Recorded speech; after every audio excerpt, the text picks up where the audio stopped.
Good afternoon. Welcome to this week. And let me tell you, what a week it has been. Holy banana bread. We got all of our normal news, but just before the stream started, those of you who have been sort of living under a rock, and maybe the only news you get is this week. Well, Joe Biden today, he tweeted or X'd out that he is stepping down from the race.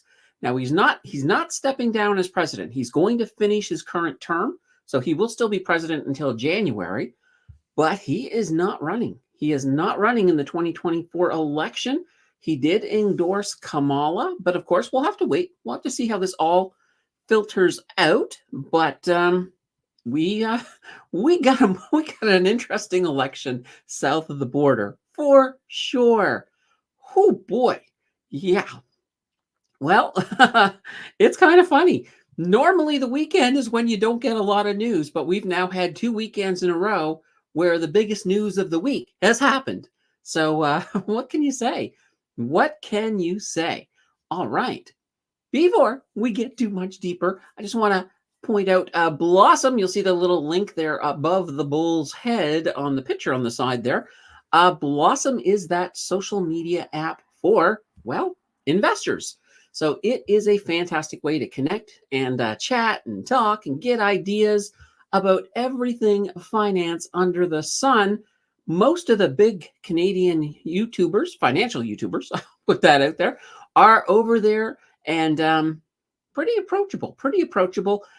Definitely come on over, check it out. There's a link down below to get over there. Once you're there, be sure to follow me so I can follow you back.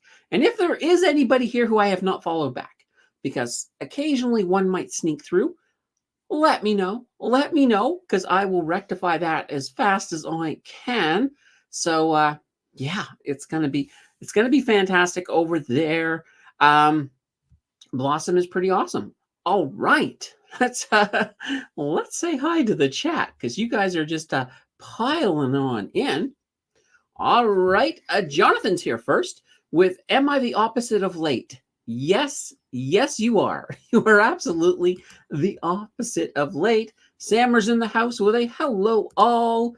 We got Prairie Investor. Good afternoon, chat family, and happy Sunday. It's a pretty good Sunday, for sure.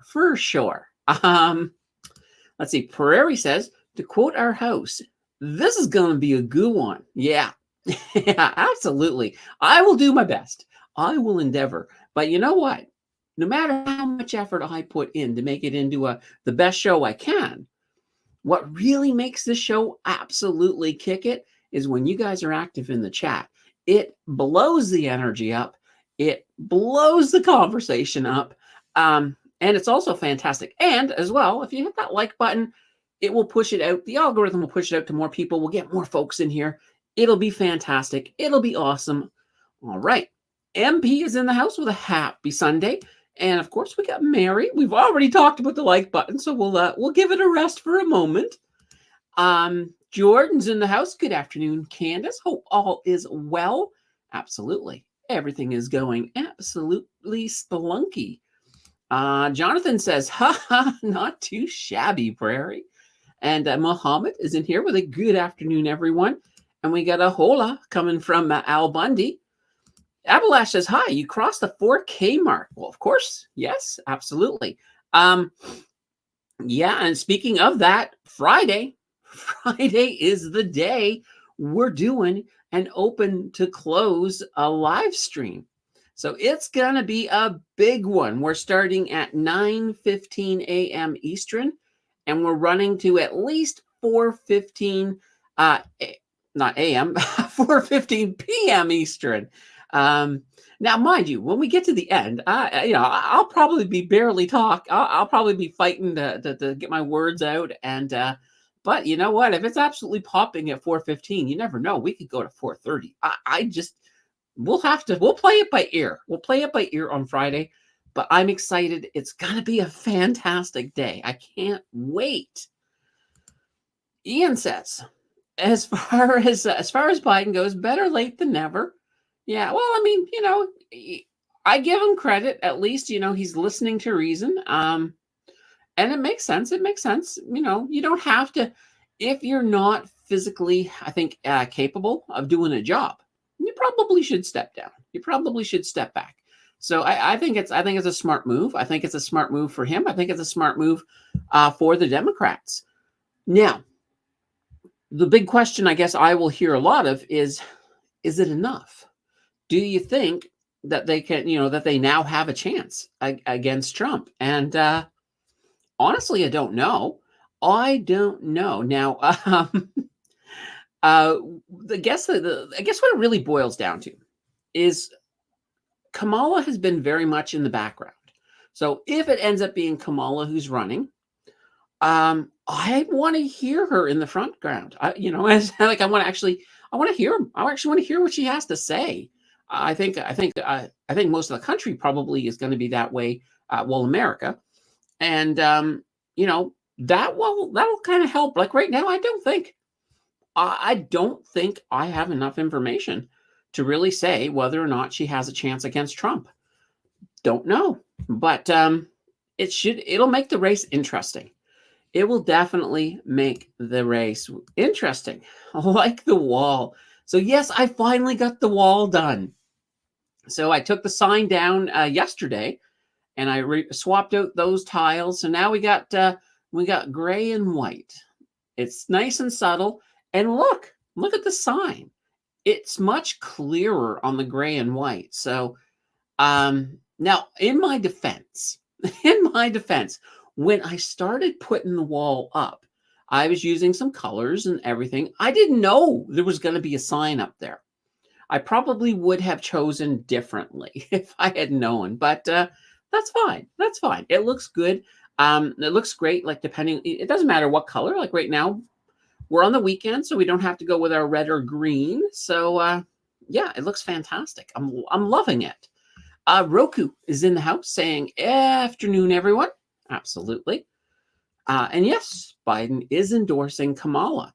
And here's the big thing too. I think she's a no-brainer because a lot of the donations that have come in for the election have come into the Biden Kamala camp. And I think she's the only one that might be able to use those. So if you went with somebody different than Kamala, I think there's a lot of money that all of a sudden goes off the table. I mean, that money could, whoever invested, the investors could certainly say, oh, let's just reinvest it. That could happen. Absolutely. But, I think she's the safer bet. I think she's the safer bet that way.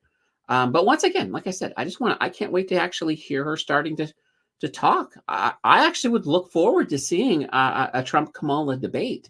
That could be interesting. Terry is in the house with a cheers all.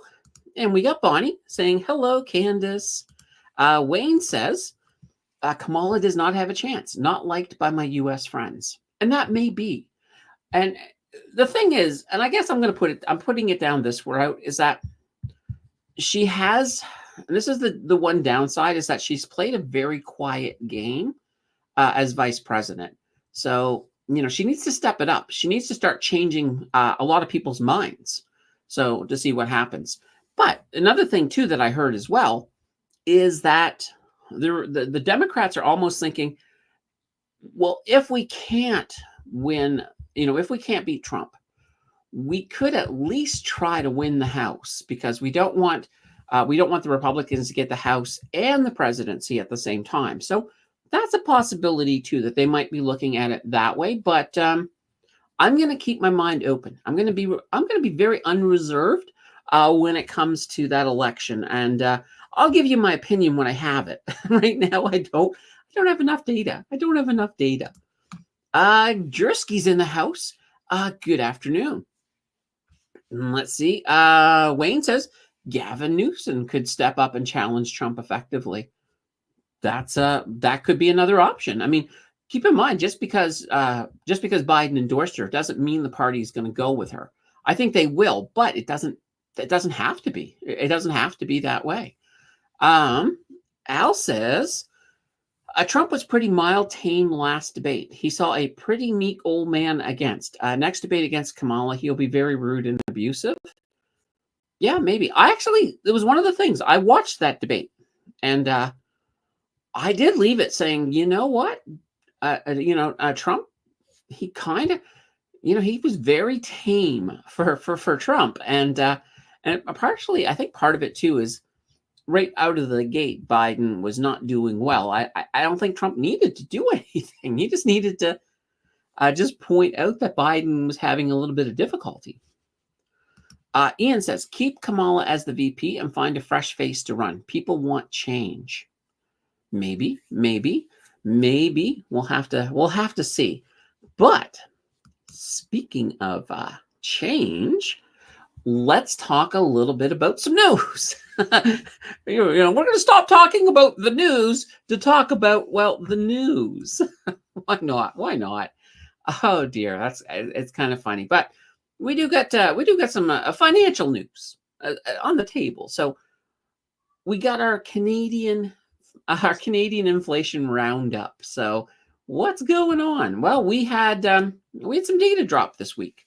The first thing that happened is we had our CPI drop. And not only did it drop, it also dropped, which is great. So this June CPI, we were estimating 0.2. So that was the estimate. It actually came in at negative 0.1, which is absolutely great. Their estimate on the year over year was 2.9. It came in at 2.7.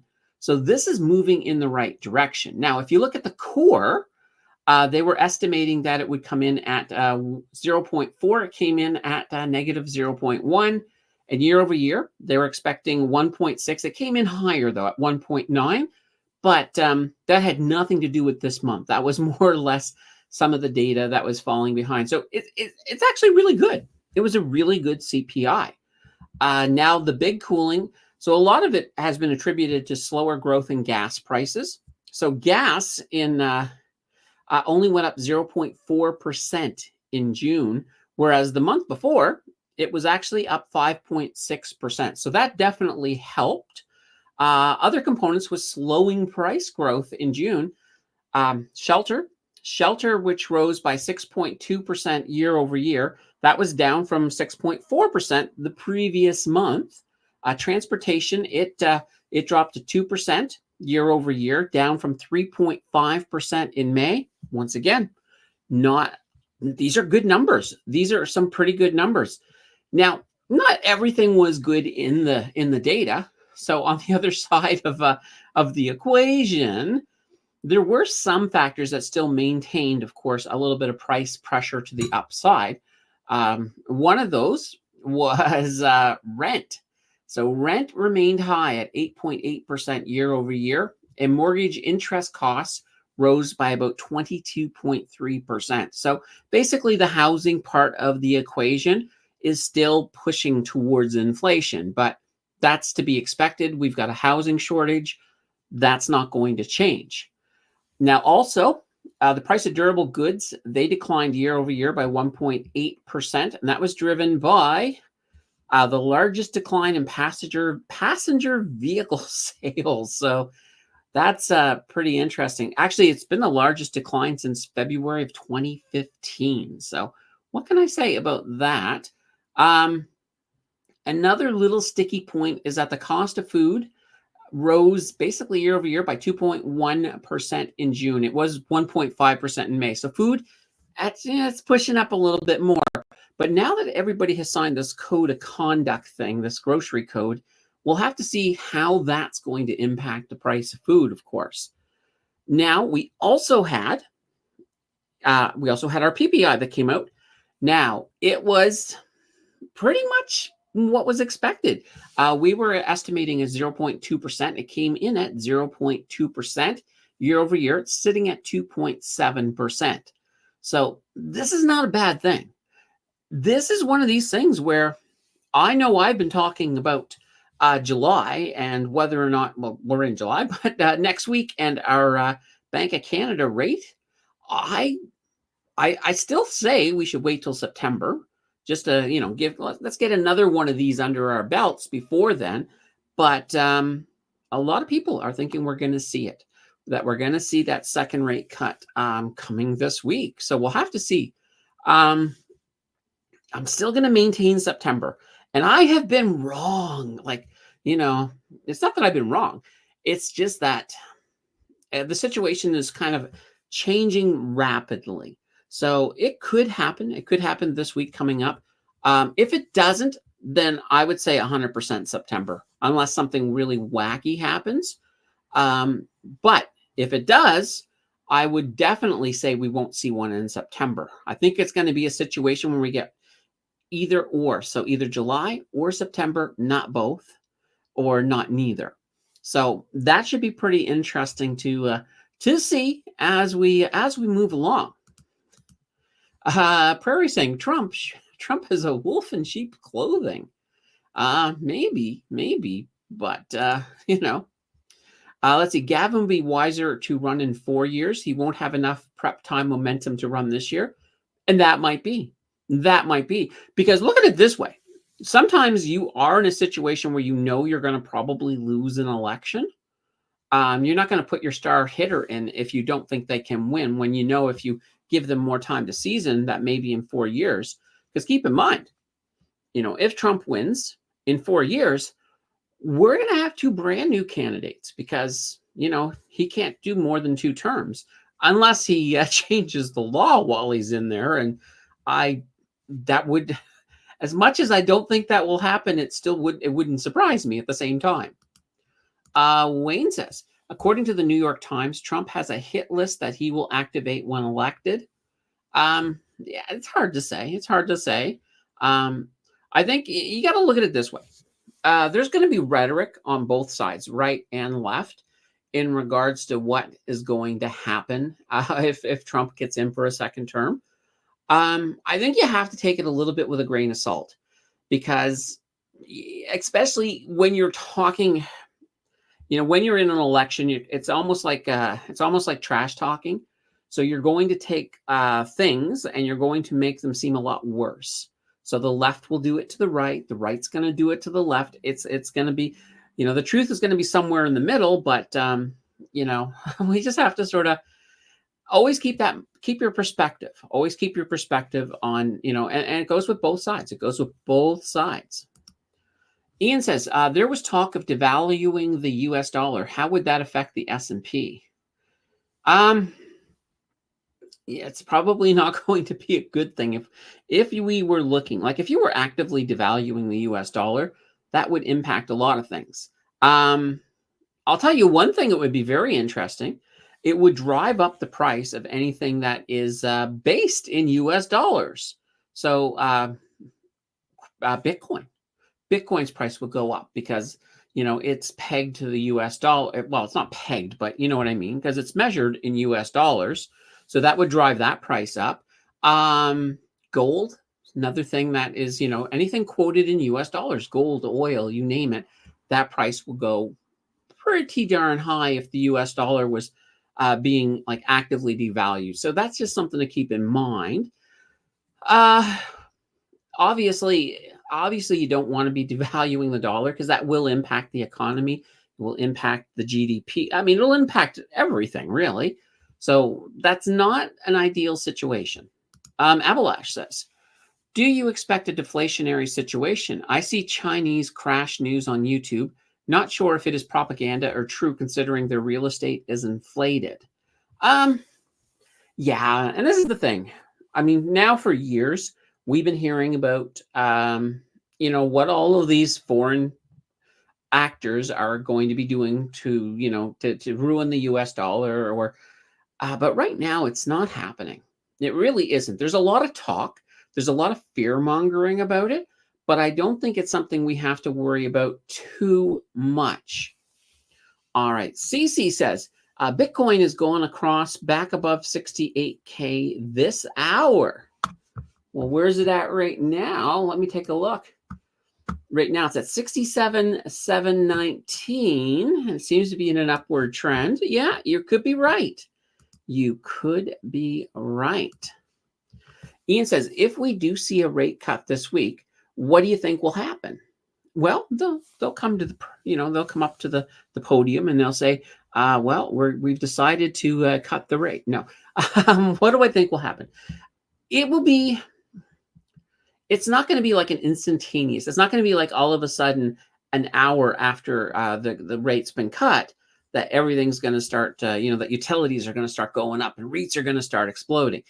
It will filter into the system as it normally does. But once we've got 2 rate cuts under our belts, at that point, there is a chance that we can start seeing a little bit of the pressure coming off pretty much right across the board. Anybody with a lot of debt, this is going to be good for. Once, of course, so let's say once we get into the heavier part of the rate cutting, which is going to be 2025, that's going to be really good. That's where and the nice thing about that is by the time we get into that phase, a lot of the effects from the rate cuts that have already been done this year, whether it be 2 or probably 3, that's going to start that's going to start filtering in, and that's going to be really good. So yeah, I think it's going to be good. Now, there could, of course, be a little bit of a people will start to feel a little bit better as well, because as you cut rates, sometimes just the psychological aspect, because once people start to see, okay, the rates are coming down, I can start spending a little bit more.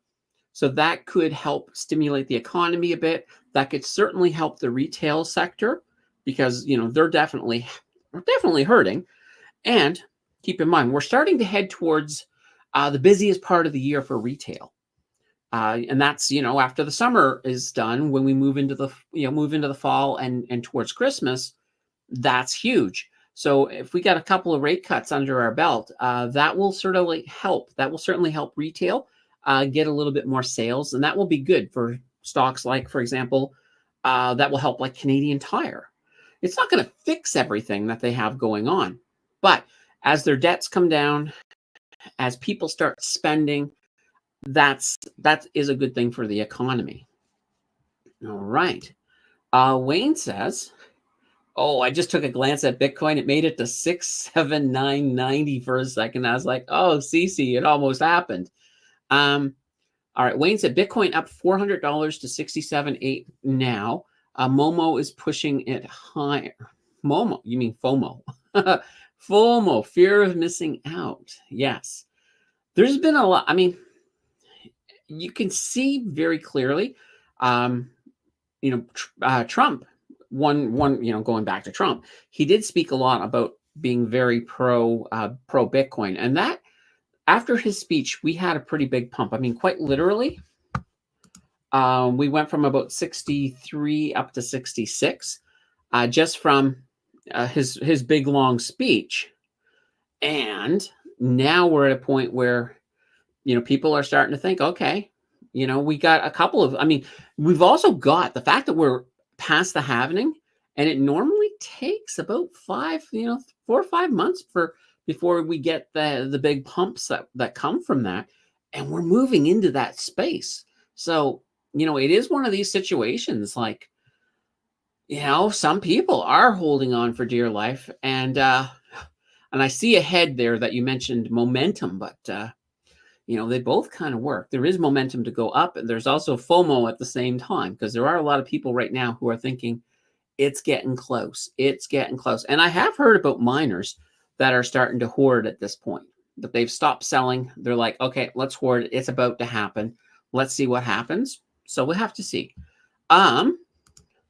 Wayne says all my cash is in USD, expecting further weakness in the Canadian dollar. Interesting. That's interesting. And I have another story. Let's jump to it right now. Let me pull it up. This actually surprised me. I did not. Oh, what happened there? Did I not? I didn't change the title. All right. All right. I did not change that title. The title is actually Grow Canada Grow. So, whoops. That's on me. That's my bad. Anyway, what has happened? The IMF have forecast that Canada, now get this, they're forecasting that Canada will have the fastest growing economy in the G7 in 2025. So they've upgraded our forecast to a 1.3% growth in 2024 and a much nicer 2.4% growth in 2025. So, my first thought is, what? The U.S. is doing great. What are they? What's the U.S. supposed to do? And according to the IMF, they're pegging the U.S. in second place at 1.9%. The UK in third at 1.5%. So we got we got number one in the G7, not in the whole world, of course. So emerging and developing markets, they're projected to come in at about 4.3%. China is going to come in at around 5%, and number one in the world. You guys know what it is. You guys know who it's going to be. It's India, and they're expected to come in at a nice looking 7%. So not too shabby. So overall, the IMF is predicting a soft landing for the world economy, which I'll tell you, a couple of years ago, as we started getting into the inflation beast and everything, it really wasn't looking like we were going to get that soft landing. So I hope they're right. I hope they're right. So the IMF, which is your that international money, money foundation. Sorry, they are. Sometimes they get it really wrong, but this is what they came up with this week, and I'm hoping they're right. I certainly hope that they are absolutely right, but we'll have to see. We'll definitely have to see. Let's see. Have you seen Current California? Newsom admiration is either blind or rich. Yes. Actually remember Meet Kevin ran for tried to run for governor. They were trying to, first of all, they had to get Newsom knocked out or impeached or something, and that it just didn't happen. So I thought that was kind of funny. Yeah, momentum. All right. Yeah, I got it. Let's see. Half of Canada's streams got a major BTC pump. Spooky. Half of Canada. Oh. Oh, that's hilarious. I read Canada for a second. Half of Canada's streams. I'm like, what is that? No, half of Canada's streams get a major BTC pump. Yeah, look at that. Well, it is. Right now it's at 68,066. So it, CC, you're right. It broke the 68. Who knows? Maybe by the end of the stream, we can get 70K. Maybe. Let's see. We'll see if we can see if it happens. Oh, by the way, so we put it up on the on Friday's show. We were trying to see if we could earn a Monday show. We didn't do it. We got one in. So we're going to try one more time today. So if we get, and I'm going to say 3, because Anvas off outside of the stream sent in one towards it. So we'll say if we get 3 supers before the end of today's stream, we'll do that tomorrow. And I'll tell you why I would love to see that happen. Because if we do it tomorrow, that means Friday's stream is going to be not just our 4,000 sub celebration. It'll actually be live stream number 200 on the channel. So it'll be super special if we get that going. All right. Al says, let's see, the IMF is predicting a recession in 2025, and that's why Canada is number 1 according to them.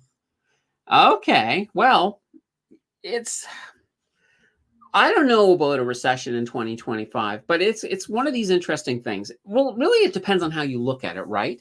The way we currently measure recessions, many will argue that it really doesn't take the right things into consideration. So, for example, when you're looking at GDP, as you can see, all you have to do is turn up your immigration and your GDP goes up from all of these extra people coming in.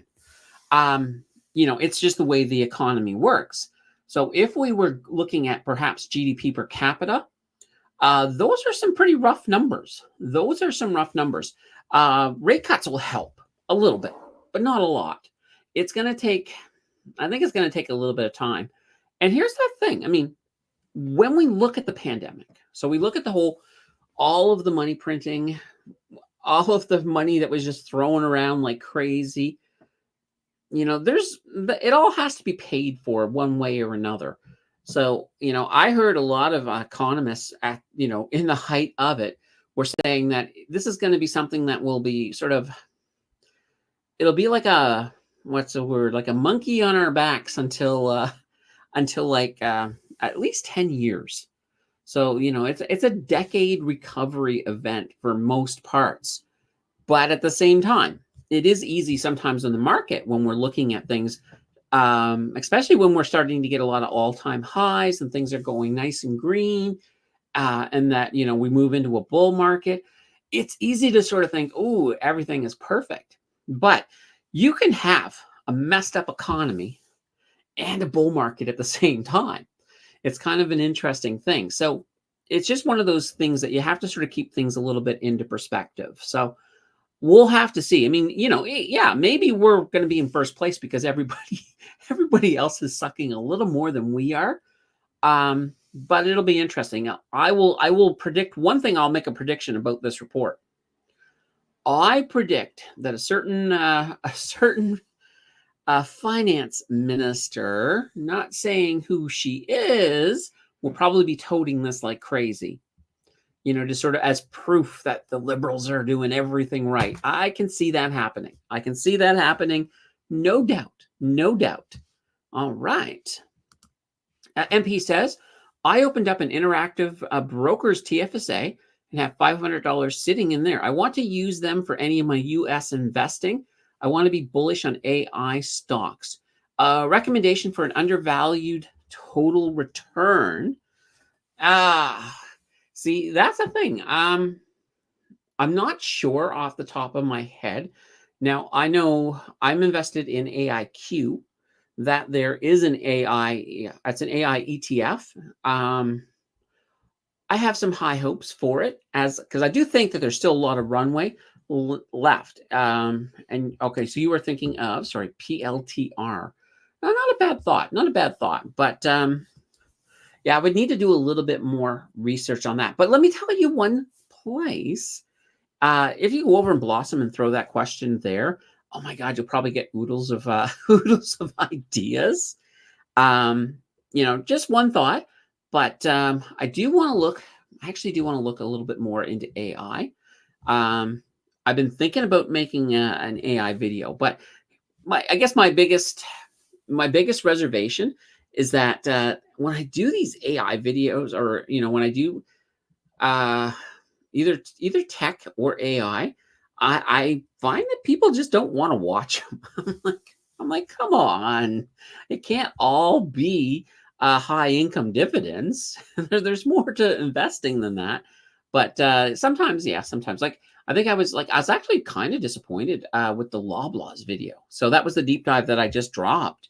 Definitely underperforming. And I was like, why is this? It got almost 50% of the vote. It was, people wanted this one badly. And, but I'm not sure. I think, I don't know. It could be something with the thumbnail. Maybe I'm going to sort of blame it on that for the time being. All right. Wayne says, let's see. NQ is dropping like a rock. Puts in AMD and NVDA doing well. Yeah, absolutely. Well, NVIDIA's been having a little bit of a correction, so we'll have to sort of see how that goes. I'm still very, very bullish on them. Now the video, by the way, guys, the video dropping on Tuesday. Tomorrow, if you're a channel member, we're actually. I was like, you know what? There's some huge returns on some of these CDRs. So we're going to look at the top 5 total return stocks from CDRs. And there's let's just say the top 5, they all have total returns north of 30%. So it was, there were some really good ones in there. I was looking at them. I'm like, oh my, these are actually doing really well. So you can certainly make a good total return off of some of these CDR stocks. All right. Let's get to our next story, because you guys already sort of saw a little bit of this one when I was checking on that title. I can't believe I forgot to update that title. So this one is called Shoppers Blood Mart. So Shoppers Drug Mart, they're looking to expand their services to include, well, blood tests. So they have agreed to a partnership with a U.S. company. They're called Truvian. Actually, Truvian Health is their full name. And they have this experimental on-the-spot blood test device. So this could actually be really big. But of course, before it can be really big, Shoppers and Truvian need to get Health Canada to sign off on the device. So, there's still a little bit that has to be done before they'll get the green light. But once they do, these devices, they can do about 90% of the common blood tests that doctors would typically order. So that's not too shabby. Now, of course, Shoppers Drug Mart, they're owned by, well, guess who? Loblaws. And they've had this push basically to offer more healthcare services. And there's been a lot of different things like everything from vaccine administering and medical consultations that have been, Loblaws has been moving in that direction.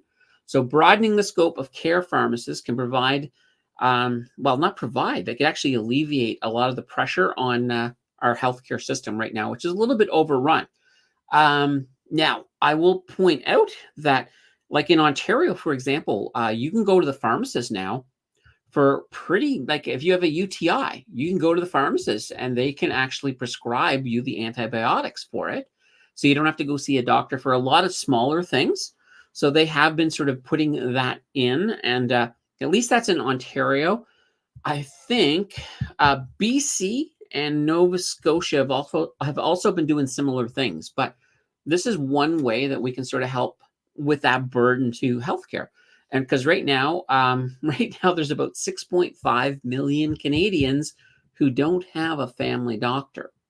So this could be a big move. It could be huge for Shoppers Drug Mart for sure. Let's see here. Now, in Alberta, Shoppers is investing $77 million to expand and rebrand its locations as pharmacy care clinics. So it's part of a joint effort with the province to get more Albertans to treat pharmacies as pretty much primary healthcare options. So it's part of the changing healthcare environment. So not too shabby. I like the idea. I definitely like the idea. I know right now if I need to get some blood tests, I pretty much have to go to like a Dynacare or something, and you're talking about an hour wait time. It's almost it's not quite as bad as the DMV, but it's pretty bad. So if I could just go to any Shoppers, that would be fantastic. I'd love it. Jonathan says, hopefully the device isn't another Theranos. Well, I have a few. Which day do you do membership draws? The first Sunday of every single month. I do membership draws. Now, occasionally,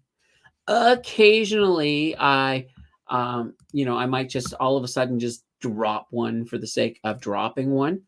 So it happens. You never know when, but it can definitely happen. It could happen right now. I just don't know. I don't know until it happens. But yeah, so we do that. Oh, look at that. One just dropped. Wayne Smith won. There we go. Oh, fantastic. You gotta love it. You gotta love it. Mary says, I was thinking the same thing. Either about the Theranos or I think it was probably with the Theranos. Abalash says, does Walmart already run walk-in clinics in Ontario with family doctors? Probably some. I know the Walmart I have here, like my Walmart, we don't have any walk-in doctors, but of course they can do all of those prescriptions for things like UTIs and stuff like that. So not too shabby. But yeah, I mean, the more we can do and the more we can offload work, especially some of the tedious stuff. Like you take a family doctor, how many of those appointments are so mundane that, it would be great if we could just send them to like a pharmacist, for example. I actually hate the choice of the word mundane, but just, for the very basic, simple stuff. Like my family doctor isn't even a doctor. My family doctor is a nurse practitioner. So, but now she can do pretty much everything a doctor can. So that's it's not too shabby that way. All right. And we got a whole bunch of congratulations coming in for Wayne. Oh, yeah, absolutely. And technically, Wayne, it's MP's fault that happened. So we'll thank MP as well. All right. Let's see here. All right. We've got ourselves another story. So we've been talking a lot about how car theft has been a little bit out of control in Canada. Well, we got some good news for a change. So auto thefts in Canada have fallen 17% in the first 6 months of 2024 compared to the first 6 months of 2023. So a good amount of the reason it's falling is that, well, we've cracked down at the borders and ports because of all of those stolen cars that have been shipped off. So we've made it a lot harder for them to do this. And that has definitely taken a bite out of at least auto theft. So, and here's a bad thing. So Interpol, they maintain a list of the worst countries that have auto theft crime. And Canada's sitting at number 10. We're the 10th worst country in the world, according to Interpol, for auto theft crimes. So that's a distinction we want to kind of lose. And if we can keep on cracking down, hopefully there'll be a lot less cars stolen. So that would be kind of good. Last year, actually $1.5 billion. We had that amount in vehicle theft. And those are the ones that were claimed. So there may have been a few that weren't claimed. But why wouldn't you claim your car if it was stolen? I don't know. Unless your car was stolen, then it's like, but then somebody else probably claimed it when you stole it yourself. I don't know. So in Toronto, car thefts have risen 561% over the past 5 years. And we're looking at just in Toronto, $371 million in claims that were paid out. So that's pretty big. That's definitely pretty big. So holy banana bread. All right. Wayne says, regrettably, I do not trade Canadian stocks, strictly US. I check into Here Candace in-depth weekly reports. I like to be able to pass this on to one of her faithful followers. Regrets. Unfortunately, yeah, YouTube doesn't let you do that, Wayne. You got it. It's yours. There's nothing you can do. And it's one of those things that I don't like. I love random because I have no control over it. But at the same time, I really would like to see sort of like Twitch. So Twitch, you have memberships over there and you can actually choose a person. So for example, if I have somebody who was like in here all the time, contributing like crazy, and I really wanted to reward them with a membership, then I could do it. But right now I can't. It's like I can drop one and hope I hit the target, but it's 100% random. Now the algorithm is supposed to be taking the amount of activity on the channel into consideration, little things like that. But I don't know how the algorithm comes together. But I love to see, and I have every so often they send us surveys as creators. Every time I get a survey, I put that in. I would like to have the ability to do that. So unfortunately, it just won't let me. Let's see. Ian says car theft down is good. Got to take care of the catalytic converter theft problem next. Yeah. I mean, the problem is copper theft is on the rise. We had a story. Was it not last week or the week before? It was one of the last couple of weeks. And yeah, I think anything that has copper in it right now, you pretty much have to lock it down. Really lock it down. Muhammad says, if Amazon or Tesla dips on earnings date, I will be loading up. Who else think it's a good idea? With Tesla, absolutely. If Tesla were to have another bad earnings, it wouldn't be a bad thing. It wouldn't be bad. Like Tesla is one of these companies, whether you love or hate Elon Musk, it doesn't matter. Tesla has this ability to come back. And even whenever you are counting them down and out for the count, they find a way. They find a way to come back, and you got to respect them for that. And as an investor, it doesn't hurt to grab some. Or there's also the CDR for Tesla, or you could even go with one of the covered call versions. So there's a lot of different options out there, and you can make some money with them for sure. Why Video says, hi Candace, I own some SOX semiconductor ETF, and I just discovered SMH that had a little bit better results. Do you own one of them? I do not own SOX or SMH, but but I am looking to sort of expand my US exposure. So I am definitely looking, and I should check these out. I should check these out for sure. All right. While you guys are hitting the like button, by the way, because, hey, it's a good thing to do, I'm going to have a cup of coffee. Well, I should say a sip of coffee, not so much a cup. Let's see. Abalash says, how do thieves profit from copper theft? Isn't it heavy to carry and you get very little by weight? It's copper's not that heavy. I mean, it will certainly add up. And keep in mind, a lot of these thieves who hit construction sites and things like that, a lot of them will have a trailer or something on the back of their car, and or they have a truck and they just throwing it in there. And sometimes, some of them probably carry it out in bags. I mean, it just depends. I do know that we have been cracking down. At least there's been some talk about cracking down on how copper is sold. So a lot of these scrap metal dealers are supposed to be starting to look at getting ID and things for people coming in selling a bunch of copper. So hopefully that gets a little bit better. But yeah, copper's not super heavy. Obviously, a lot of it is. And,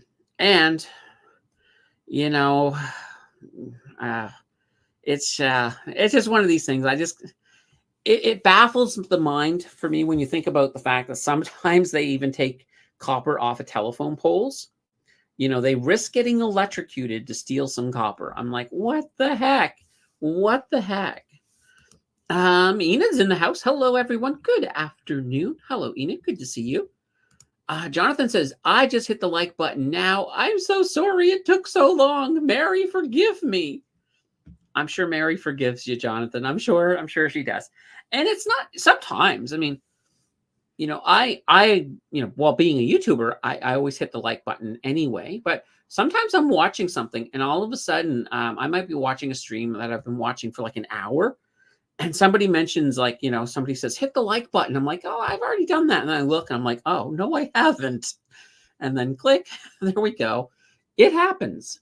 It absolutely happens. All right. So S-Bucks is now up $5. Must be all the bags you have in your storage locker. I know. Good old Starbucks. So, I've stopped calling them out. But because we had that one crazy stream where every time I took a drink of coffee, I was getting an account labeled Starbucks was coming in and sending over what was it, a sticker. I was just like, oh, this is crazy. I don't think it was really Starbucks. I mean, I think it was the same, the person who is the banana bread company. I think it's the same person. So, definitely love them for the creativity. That is absolutely amazing. John Locke is in the building. Good day, all. Hello, John. Always good to see you. Manifold, TSLA. So Tesla trades like DJT. It's a proxy on Elon and has cult-like fever. That can go on a long time, but eventually fundamentals will take over. All right, fair enough. I mean, although I will say this about Elon, Elon's power to pump things, it really isn't as strong as it used to be. If you remember back in the day, Elon could just mention Dogecoin, and the price would go ballistic. It's now at the point that he's kind of losing that power. Now, when it comes to Tesla, and this is kind of this whole thing, Elon aside, Tesla has a lot of good things that they are doing when it comes to some of the robotics and things like that. And if these do work out the way, and Elon is very optimistic, but I take that with a grain of salt. But if these actually do work out, that could be big. That could be big for Tesla. So there is, there is the chance that Tesla could go big, but you got to take it with a grain of salt. Don't look at the hype. So don't listen to Elon or Kathy Wood or any of these other people. Look at, of course, fundamentals for sure. Also look at the news. Look at what's coming out. Look at what they're doing. And that can really be what is your deciding factor on what's going to happen. So, you have to look at it that way. I am overall long term, I am bullish on Tesla, not because of Elon, not because of any of the hype, but on what I've been watching when it comes to the technology. I think there is still some runway left for them. Kevin says Tesla will go to the moon. There we go. Too many folks watching CNN. There we go. Yeah. It's kind of this interesting thing, like where should you go for good, honest news? And I always say this, know or get a general sense of the leaning of your news source. So for example, in Canada, if you're looking at a CBC or even Bloomberg a little bit, they definitely move more to the left. Whereas if you're looking at some of the Sun companies, they're pretty right. So sometimes it's always knowing the perspective of where the source material is coming from can give you a general idea on how to handle it. And sometimes it doesn't even hurt to look outside of your own country. So if you want to look at a story and try to get a less political or politicized view of it, sometimes just looking at another country, if their news media and what their news media is reporting on it, because that can sometimes give you a little bit more of an unbiased flavor. And I know there's also, I think there was a website as well that you could, I can't remember the name of it, but it was a news website that actually told you the leanings of pretty much most of your news sources. So you could find more centralized sources of news. Oh gosh, I'll find out. I'll figure out what that was. As soon as I remember, I'll let you guys know, because I thought it was pretty interesting.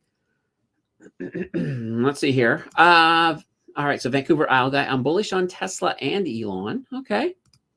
Elon is donating $45 million per month to the Republican Super PAC America, massive Trump supporter. And that's a funny thing.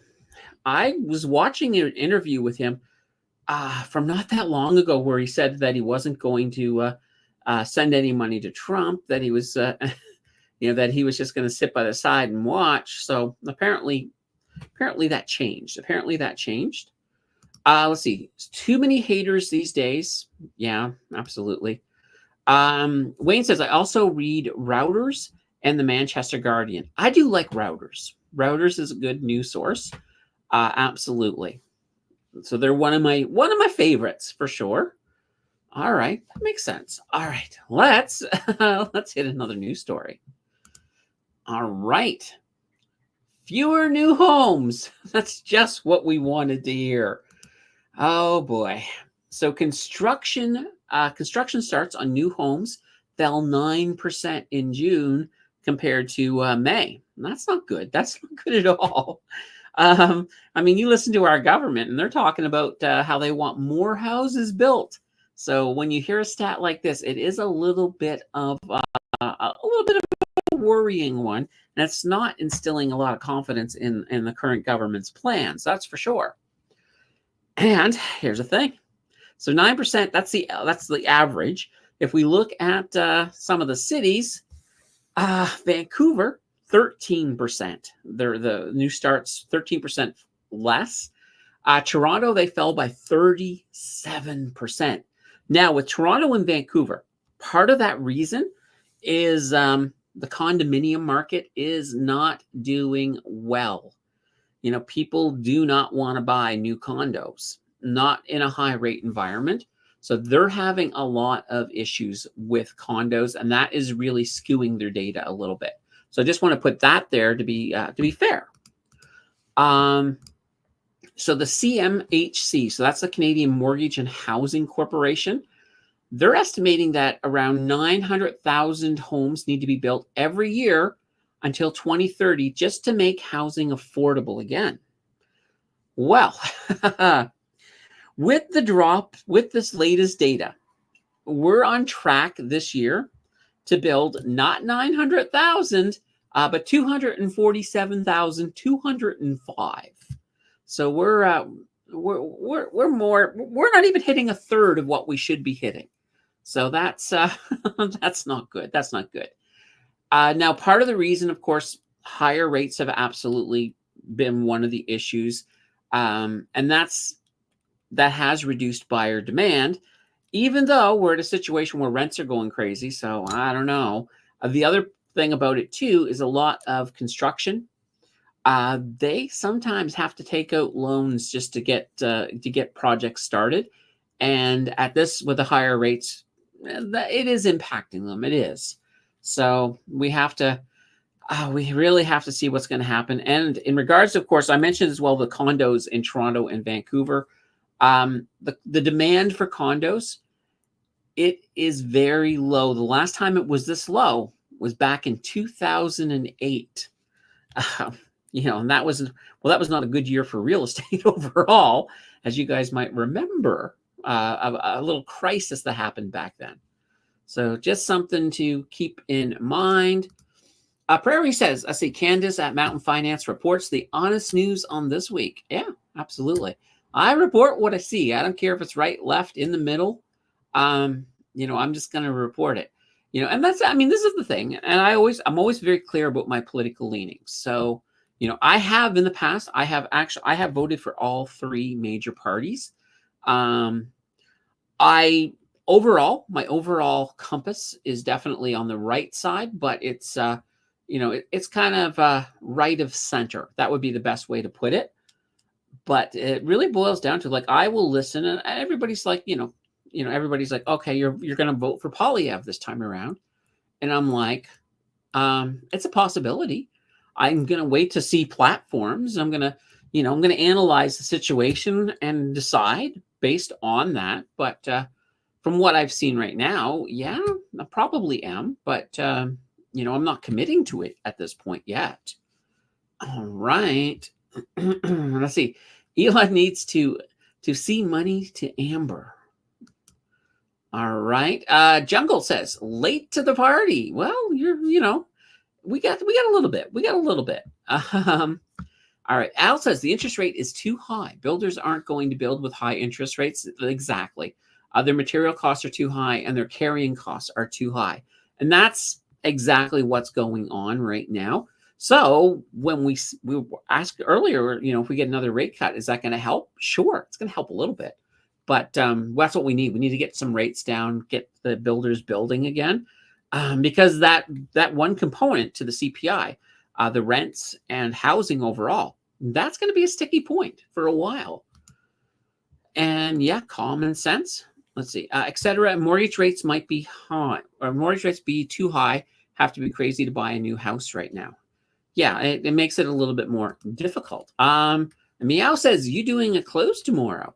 Well, we'll find out. So yeah, if we want to do a close tomorrow, as I said, AmVas already donated one for the close tomorrow. So we need three more, and we'll do a close tomorrow. So that is fantastic. Jungle says, I am glad I bought my house in 2002. Yeah, absolutely.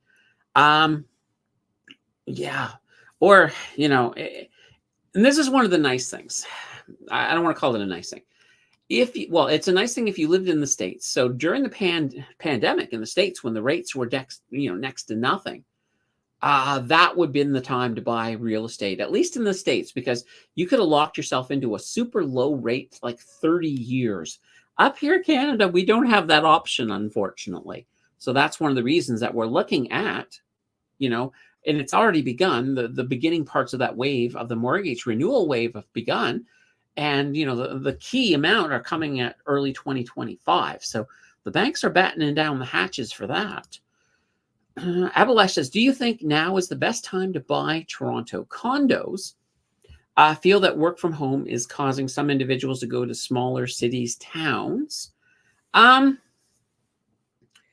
think there's the potential for the condo issue to get worse. So if you were thinking of buying a condo right now, personally, I would wait. I would wait and see what happens. See what happens down the road. All right. Al says, it is a buyer's market, Abby, but if you can't put a big down payment, the higher interest rates might be counterproductive. Yeah, and that is the thing. I mean, that's the thing, too, with buying right now, too. If you're taking a mortgage out, you're going to be paying more. But that's the thing. If these condos, especially Toronto, Vancouver, if the rates, even with the rates coming down, I think, you're going to have a little bit of a delay before people start buying again. So definitely something to look at. All right. And Sathy's in with a channel membership thingy here. So member for 10 months. So these here, by the way, this is like a super chat from a channel membership. Everybody in the channel membership, you get one of these free every single month. So nothing wrong with that. So that's pretty darn cool. And good to see you, Sathy. Kevin says there will be a housing correction soon. Well, we got to see. You got to realize, though, you can't have a big correction while you don't have enough houses. So as long as immigration is remaining high and we're bringing people in without having a place for them to live, it's going to keep demand high. Now, maybe people aren't buying as many new houses because of the rates, but at the same time, there will be a demand. I don't think it'll take much to get people buying again. I don't think it will take a lot, only because of the fact that there are a lot of people who just need to have a home of some sort. There's a lot of people right now living in tents. Like I heard a story recently out of Nova Scotia where they were talking about creating a bit more, freeing up some more land for people to put tents down. And I'm like, this is crazy. Let's get houses built. Let's make houses affordable again. I'm all for that. So we have a little ways to go. We definitely do. Right. We have another story. So, digital loonies. So this is kind of interesting. In the world of Bitcoin and crypto, the Bank of Canada, they have released a discussion paper on Canadian digital currency. So one of the things that they're looking at is that there is an overall decline in the use of physical cash, and this could become an issue for Canada maintaining monetary sovereignty. So that's not good. That's not good at all. So the decline of cash, this of course is due to people doing digital payments, the rise of cryptocurrency, and some other forces as well. But what this is doing is it's eroding the central bank's power to conduct monetary policy and manage crises, I guess, because they always tend to come in a group. So if this trend continues, like right now, it's not a big issue yet, but if this trend continues, the paper is arguing that regulatory interventions will not be enough to right the ship. So they're proposing a retail central bank digital currency, so a CBDC, or, we're just going to call it the digital loonie. Now, currently, this is not representing the Bank of Canada's official position. It's just more of a paper that was written by members of the Bank of Canada as a possible thing to look at. But it is the strongest statement that's ever been made by the Bank of Canada in regards to the eventual need for a CBDC. So that would be very, very, very interesting. So definitely cool. All right. Oh, okay. I'll jump ahead, then I'll jump back. We get a super sticker. The hit the like button, Mary, has dropped one in. Thank you so much, Mary. So that puts us two away from tomorrow. You guys can do it. You guys rock. You guys always rock. Let's see here. CBDC, and that's and this is happening everywhere. As it makes sense. Like, I mean, let me ask you this question: how often do you even touch real money? Right now, I have one piece of real money in my wallet. It's a $10 bill because the only reason it's in my wallet is because I found it on my lawn. That was the lawn dividend, as if you guys remember that. So yeah, there was a $10 bill just out on my lawn. So I went and I collected it. And it's in there. But it's like, what do I do with it? It's just sitting there. So, it's just it's just sitting there depreciating. So what can I say? Let's see, New World Order, global government. There's arguments. Here's the thing, though. Would a global government be so bad? Depending on what it looks like, right? If you have, let's look at the UN, for example. That's the closest we kind of have to a global government. If we had a system where there were ways to resolve issues without going to war, so things like, for example, Russia, Ukraine doesn't happen. A lot of just, something that where we had a recourse, that wouldn't be a bad thing. But I mean, how do we get society to accept like a world government of that nature? It's a hard thing. It would have to be something where, and that's the thing. The implementation of something like that, everybody would pretty much have to be on board, because you can't force countries into it. And right now, there's a lot of countries that probably would probably tell us to go pound sand. So it's a difficult thing. But I mean, I think at some point, like if we ever had like a world threatening I guess we'll call it a black sheep, a black swan event. So let's say, for example, space aliens showed up tomorrow and were threatening the world. Well, you'd see that you probably see a lot of world cooperation really fast. But yeah, it's just an interesting thing. Like, I don't know. I believe in freedom. I just would love to.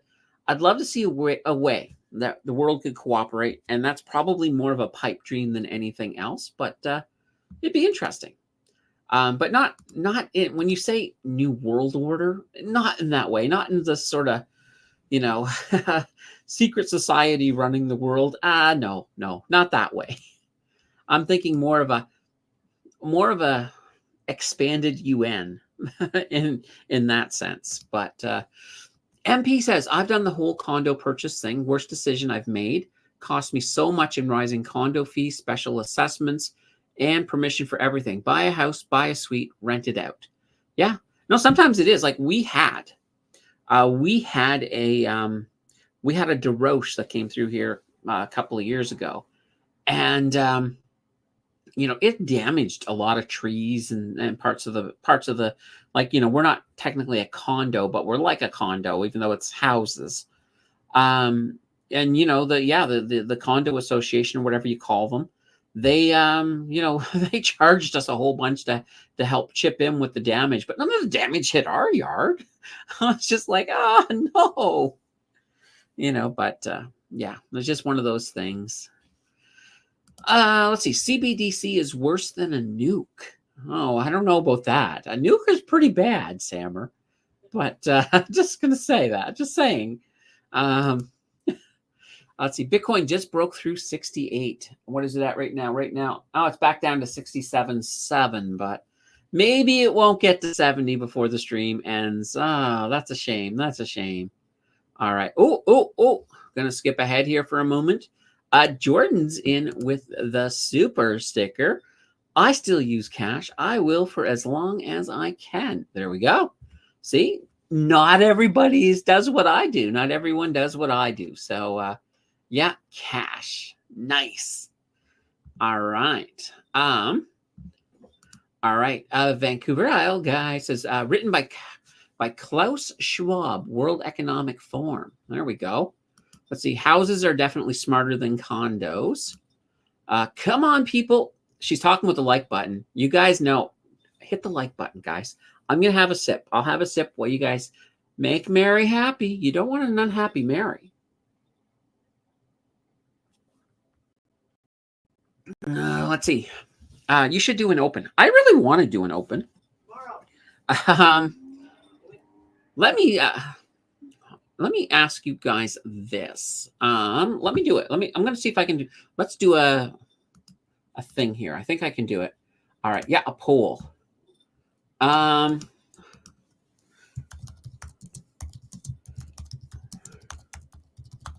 right. So let's see here. So we're one away from having a live stream tomorrow. So let's see what you guys want to do. I will always go with what you guys want, of course. All right. There we go. I think it's going to work. There we go. Perfect. So we'll run this poll here for a bit. So what do you want tomorrow? Do you want to open? Do you want to close? Let's just let it run. We'll see what happens. You are going to get both, of course, on Friday because we'll be doing everything.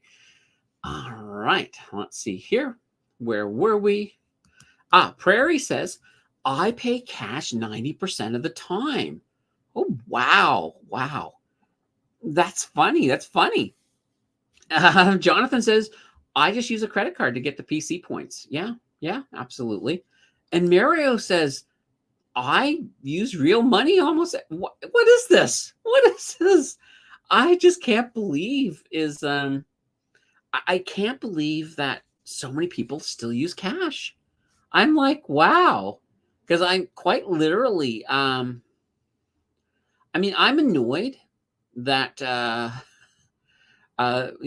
we have a loan that, we have to make a payment on every month, but they only take checks. And I'm like, what? What is this? So anytime I run into somebody who says, I need a fax. I'm like, a fax? You're not getting a fax from me. No way. Global dictatorship is what it will be. That I don't want to see. I don't want to see a global dictatorship. Let's see. Just look at it right now. House prices are crazy high. Condo prices are not. Condos are just an awful market to invest in or buy into. Yeah. Condos, it's kind of one of these funny things. It's like you're owning an apartment in that sense. Cause it's one of those things. It's one of those things. Yeah, I would rather have I'd rather have a house than an apartment. That's for sure. Let's see. Prairie says, you CC the remaining 10% only because I'm not given a choice. Okay. Let's see. You have to be blind to not see it. Hey, all. Welcome, Vinny. Good to see you. And yay to space aliens. There we go. Let's see. I always use my credit card, pay it off when it's due. Hence, no debt and collect points for my expenditures. Yeah, that makes sense. Let's see. There will be no freedom in a global government. And that's a problem, right? That's why I'm saying that I have a hard time seeing how we could get there and do it in a way that it would still have the freedom that we're looking for. So that's kind of the hard side of it. So it may never happen. It may never happen. Hunger Games. Oh dear. Let's see. Oh, congratulations on the stickers and the 4K subscribers. Oh, thank you, Vinny. Yes, it's good to be past the 4K.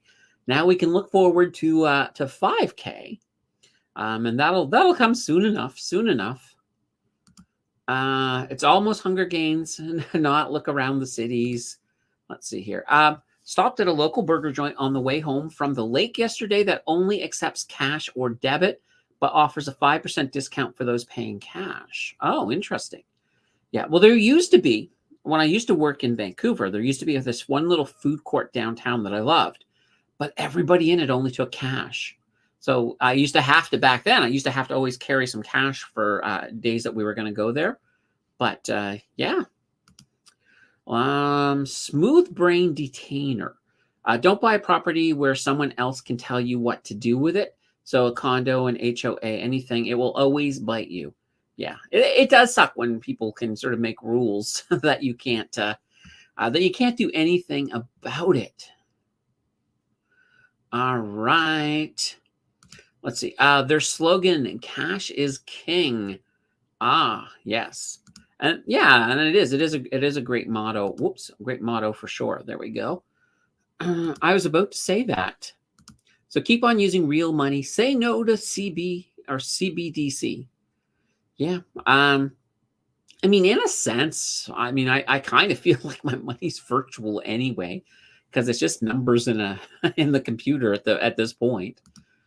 Other than that $10 from the lawn dividend. But let's see, I bought fresh corn from a stand yesterday. Ah, yes, that's the thing. I know if I'm back home, sometimes you'll get fishermen that'll be selling you, the extra fish that they couldn't sell or whatever, and they would only take cash. So yeah, there's that as well.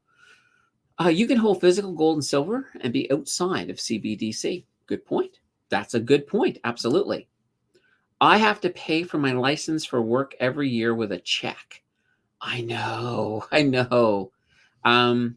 Yeah, it's one of those things. Hospitals and governments will use fax, yeah, it's mostly governments and I suppose hospitals too, but it's just one of those things. Cash can be tracked. In Quebec, the hospitals still use faxes a lot. Yeah, they do. And I know a lot of government things will still use it, and some insurance as well, I think. Let's see. Provinces with their own individual laws is what's best for diversity. All right. And let's see. Anyone that wants to live in a world where everyone follows the same rules or the same laws is nuts. Well, yeah. I mean, you have to. And it's kind of one of these things. When I think of a world government, like one that actually works, it's pretty much a hands-off type thing. It's more or less, you still have to sort of look at a jurisdiction. So, for example, if you have a world government, that world government would be a lot like the UN. Like I said before, they're going to handle, conflicts between nations, disputes of that nature, that type of thing. Then you'd have, countries would have their own set of rules, and then states or provinces would have their own set of rules, and municipalities. I mean, it's still going to work much, I think, the same as it does now.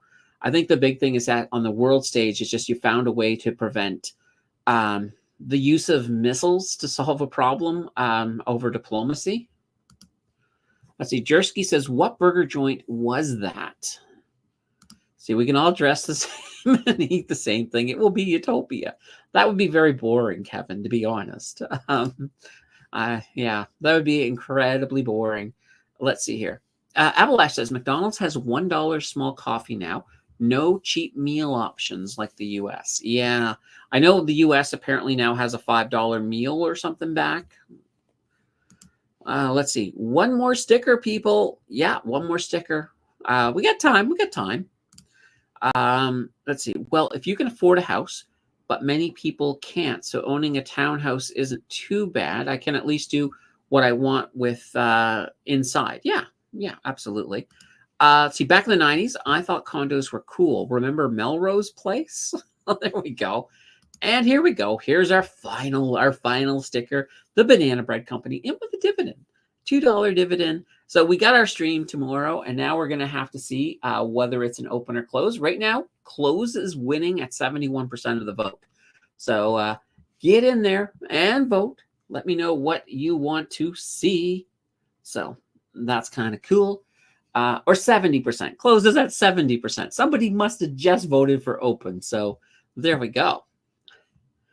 Let's see. 9 says, is the lawn dividend a yearly payout? I hope it's, I mean, I'll take whatever dividends the lawn wants to throw at me. Actually, my best hypothesis on where that $10 came from is the only people walking back and forth across my lawn are the delivery people. I'm thinking one of the delivery people coming in to drop something off probably dropped it. So that of course, means there's always more chances because there's delivery people always coming and going. Let's see, Half Moon out in Lockport. Poll during a live stream is fun. Oh, well. Oh, we're up to 72%. No, that is kind of cool. Yeah, absolutely.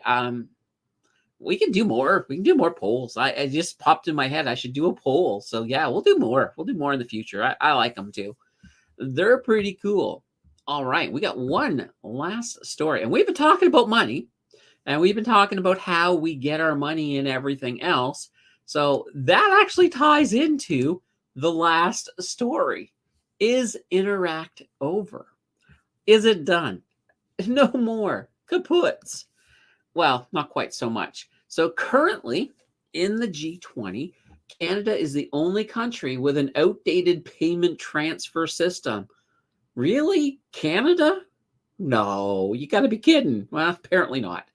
Um, we are looking at you, Interact, just so you know.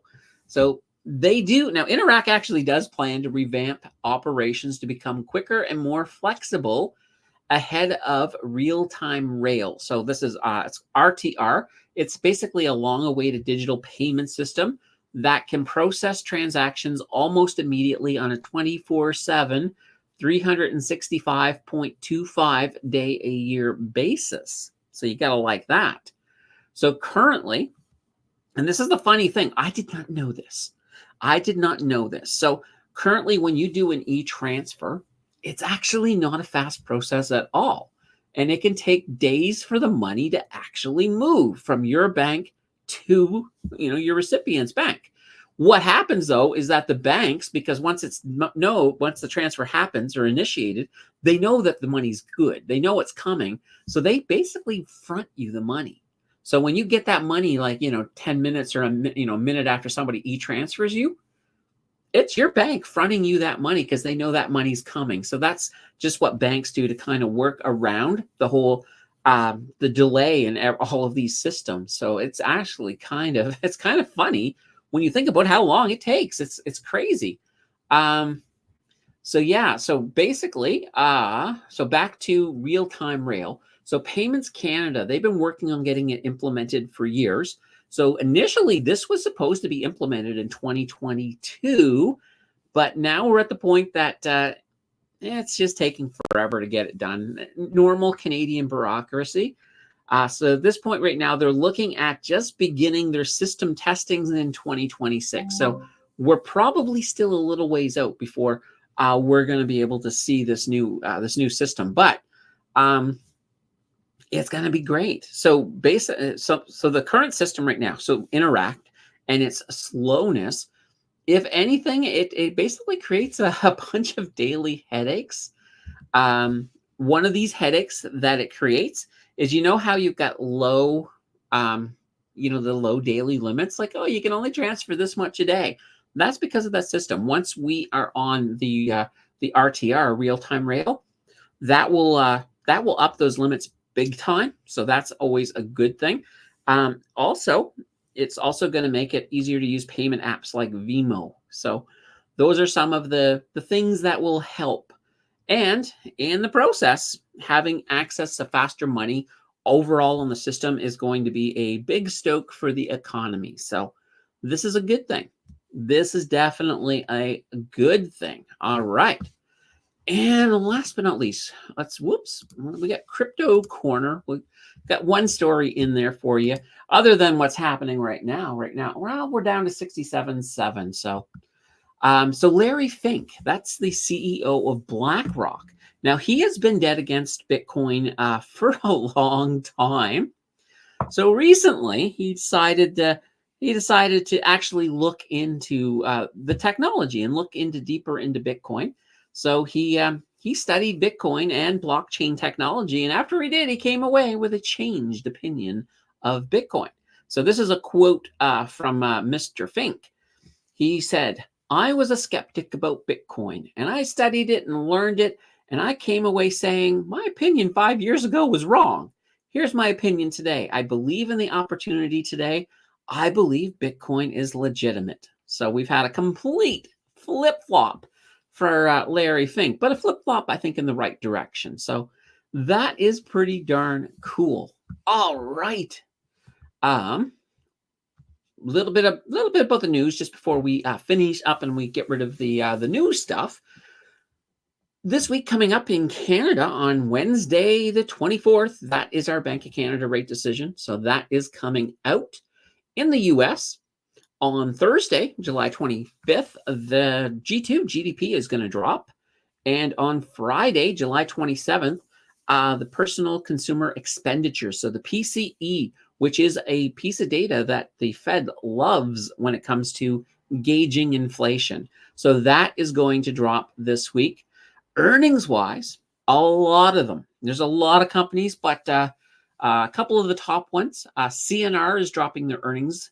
Suncor, Waste Connections, Synovus, Loblaws, and Rogers. So we got a whole bunch of earnings calls coming in this week. So that's going to be pretty fantastic. All right, let's get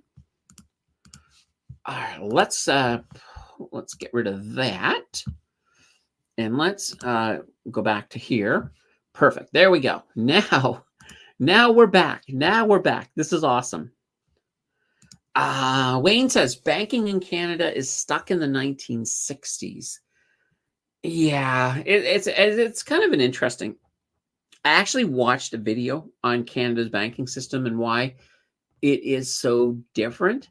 And it's actually the fact that when banks initially started in Canada, a lot of the people who started these banks were immigrants from like Scotland. And as a result, we ended up with a system of banking, a banking system that was very much like the banking system of old Scotland. So it was really interesting. Even, even up into the 1900s, most of our banks had their own money in addition to Canada money. You could get, like, for example, you could get Bank of Nova Scotia money. So it's a very interesting system. Now, one of the nice things about the system, though, is that, it has been pretty stable. When you look at it over a lot of the crises and financial issues that have happened over the years, we've had very few banks ever collapse. There's been a couple, but not our big ones. So it has been a robust system. I do like it for that very reason. All right. Now, I did want to do one other thing here. I want to bring up, and I don't know why I didn't do this ahead of time, but let me just give me a second here. I'm just going to grab that. Okay. I'm just going to share my screen here. So this way here, if you guys have some questions, we get access to the screen. We'll go over to Bitcoin just while we're here. Oh, this is not Bitcoin. This is Tesla. Why are we on Tesla? All right, let's get over here to Bitcoin. Bang. That's not what I wanted to see. Let's go to a full chart. There we go. All right. So yeah, so as you can see right now, we're sitting at 67,834 right now. Let's see if we can break out like we did get, like we got all the way up here to 68,240. I still would love to see us get back to 70 by the end of the weekend. And maybe we won't get there by the end of the stream, but you never know. You never know. And here's the funny thing. If you guys look way down here, if you remember the other day when we put that line on here, that's where it was. So I'm going to take that line. All right. I'm going to take it. I'm going to bring that line over to where we are right now so that we can compare it. We'll look at it as we do streams through the week. And we'll say, okay, this is where we were on this week. So, well, let's actually not do it there. Let's do it right here where we are exactly. There we are. There we go. So we have a new line to compare, and we'll see if we're way up here, or maybe if the market goes sideways, we could end up down here. But I have a feeling that we're going to see a lot more uptrend, especially if we do start to get a lot of that upward momentum because of the halving. Then we could certainly see a lot of movement up to the top. That would be nice. All right. Wayne says, takes me a month to clear a US check through my Canadian account. even though I have balance to cover. Yes, checks. Oh, yeah. Yeah. I don't know. I mean, if this new system will help with that, I don't know. It's more or less actual payment. But yeah, it's not good. It's not. I've had many times where, and it used to be at a point. It was kind of neat. Years ago, when I used to get an actual paycheck from work, I used to deposit it, and then they would let me have, um, like, I think about $100. It was like, yeah, you can have access to $100 now, and the rest of it you'll have in about a week. So that used to be very, very annoying. Um, and yeah, sometimes I had more than that money in my account, but the banks here have just been. I've never been super impressed with our banking system when it comes to some of the craziness. And probably the best example I can give. I used to have an account with TD, and I had this. I'd set it up in Halifax, and when I got the account, I was annoyed because I was only allowed to withdraw a time. It was like about $100 or something every day out of my account through the Insta. I was going to say Instagram, but through the Interact. And so after a while, I earned some. I earned. I think I earned about 200. So I was able to do 200 a day. But then I moved to Vancouver. So I got to Vancouver. I went to a local branch, and I explained I just moved here, and they're like, "Oh, well, would you like to transfer your account here to this branch?" I was like, "Oh yeah, sure, I'd love to." So they did that. They did that for me right then and there, and then after I did that, he was like, "Okay," and he was explaining a few things. He says, "Okay, and your limit's $100 a day." I'm like, "What do you mean, $100 a day? I've been with you guys for this long, and I earned it up to 200." And he was like, "Oh, but that was with that branch. It wasn't with this branch. You have to start all over." And I was just livid, and I closed my account that day. And I've never been willing to bank with TD for that reason, because I'm still holding a grudge. It's there. I'm like, no way. Well, I now I don't want to bank with any of the big six if I can help it. I like my EQ Bank at this moment, but that was enough. I was just like, it's like, you know what? This is one of these things that you tell me before, because I even said to him after he told me that, I said, "Okay, we'll move it back so I can have my 200." And he's like, "I can't. It's too late." So I'm like, oh my God, I still couldn't believe it. I don't know. That probably wouldn't happen today, but nonetheless, I'm just it just bugs me. It still bugs me. I'm annoyed right now thinking about it. I'm like, seriously, TD, I'm never ever gonna bank with you because of that. Al says, just do Norbert's Gambit, Wayne. It's a few days. Ah, there we go. Well, I think he's trying to clear a check, though. I don't think he can use Norbert's Gambit to do that. So I'm just thinking. See, I remember getting paid on a Friday and trying to get it deposited on my lunch break. Would have been the year 2000. Yeah. I mean, I was happy when once electronic deposits came along, then there was no, then I got access to everything right away. So that was always good. But still, some of the stuff. Let's see. Wayne says, we other bankers referred to TD as the turn down bank. Yeah.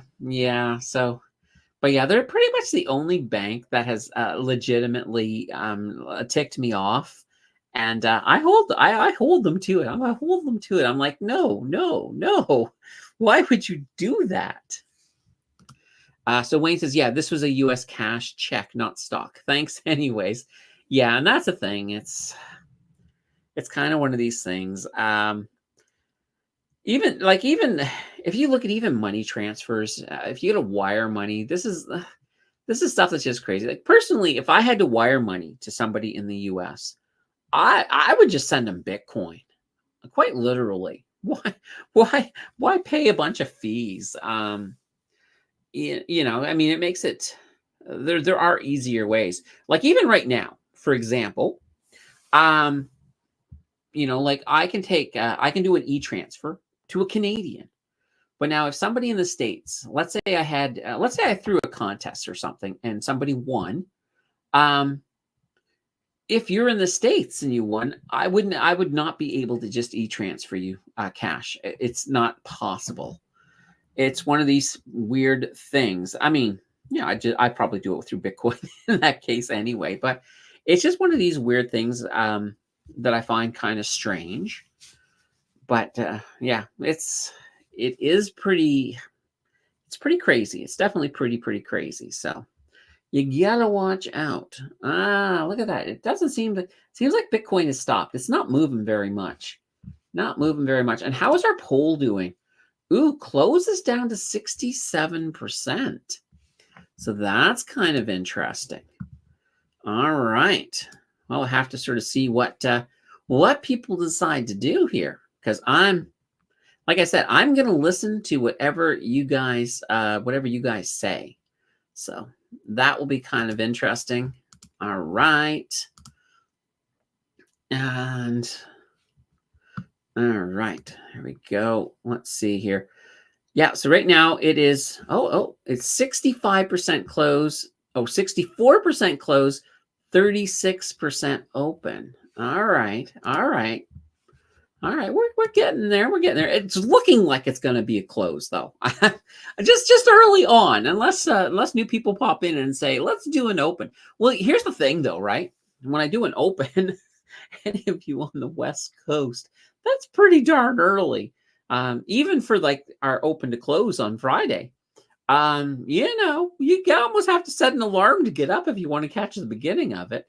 But there's nothing wrong. Like, here's what I would do. I mean, honestly, if I'm on the West Coast, I'm gonna sleep, and I can always just start back at the beginning and then look for boring parts and then sort of jump ahead every so often, or maybe watch it at 1.5 until I get caught up to real time. That's kind of how I would do it. Prairie says, I prefer credit unions. Haven't been with a bank for numerous years. That makes sense. A lot of people do like the credit union. And they're definitely a viable option there. Wayne says, I knew the manager at my U.S. bank. I had the Canadian bank manager call him to confirm that the check was good. He replied, we cleared it a month ago. Oh, nice. Nice. Yeah. Yeah. It's still crazy. It's almost like it's one of these things where I just don't know why the banking system is the way it is. See, I was not all skeptical on our banking system until Wayne went and tore our bank a new one. So this is all Wayne's fault, but it's good. It's good. Jay says, in the future, I rather bank in my pillow than a bank. If my house burns down, I can live with that. At some point, banks will seize everything, and you won't have money if the bank fails. Okay. Well, luckily right now the banks all have insurance. Whoa. I just didn't realize there was like a infinite me over there. Infinite me. All right, let's I'm going to remove that until we need it. That way there it's not infinite me. I was like, "Oh dear, that was a lot." So, I don't know what to say. I don't know, but that's fine. What was this we saying? Oh yeah. So right now, if a bank were to fail, you do have insurance up to, I think it's still, I don't know if it's still 100,000, but it's one of those situations where you do have some level of safety. And at least in Canada, with the big six, I have a lot of faith in them. I don't see them getting to that point. But with that being said, we actually have seen that banks can seize money just because maybe for whatever reason. I think at one point people who had donated to the whole trucker thing, some of them had their accounts seized and had money seized. So is that too much power for a bank to have, or is it too much power for a government to have? That's a good question, but I don't know. So it's just one of these things. Yeah, there are other options, of course. You could, for example, if you have faith in crypto, there's nothing wrong with parking things in Bitcoin. So that's definitely good. And speaking of Bitcoin, look at this. Nothing was happening, and the second I put down the screen, up it goes. Look at that. We're up past our line. So we're now sitting at 68,193. So that's kind of interesting. Wayne says, on American Greed last night, a fraud artist had 68 million under his mattress in a special locker. Wow. That's an expensive mattress, that's for sure. Holy cow. But it's definitely interesting. I mean, if I was going to store, let's just I'll put on my uh let's just say I was in a situation where I'm like, okay, I don't trust the banks. I'm just keeping all this cash.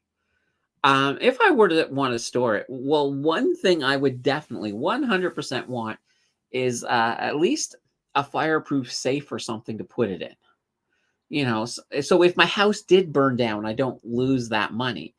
But I mean, the reality is, if you're storing cash, just straight up cash, um, it is losing value.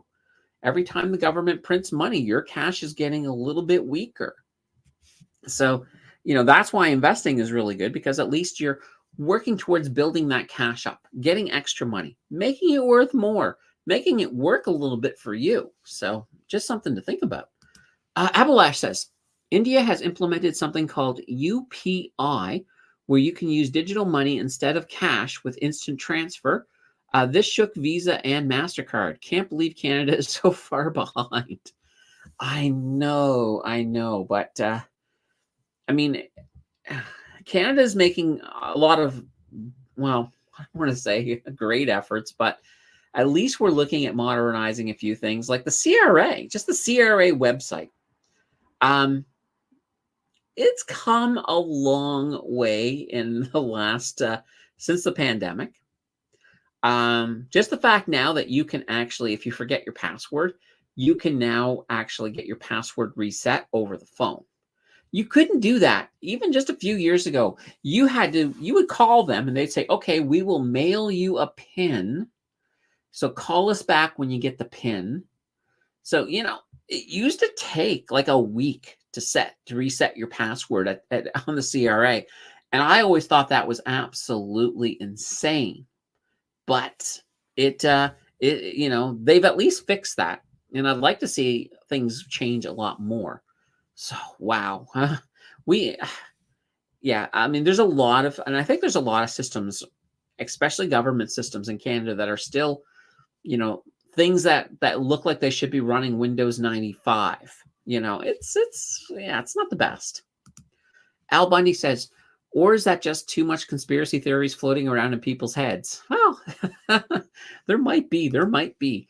Jackie says, regarding the $100,000 insurance, is that just for accounts? If I have a direct investing account with a bank, if the bank goes down, do I still own those stocks or are they lost? That's a really good question. So if the bank were to crash, so the stocks are still there. There's still ownership of the stocks. Like your name is on the stocks. So they are technically yours. So, but I'm going to need to do some research. What happens? How do those, because the bank technically, it's not like they can cash in your stocks. They don't have that right.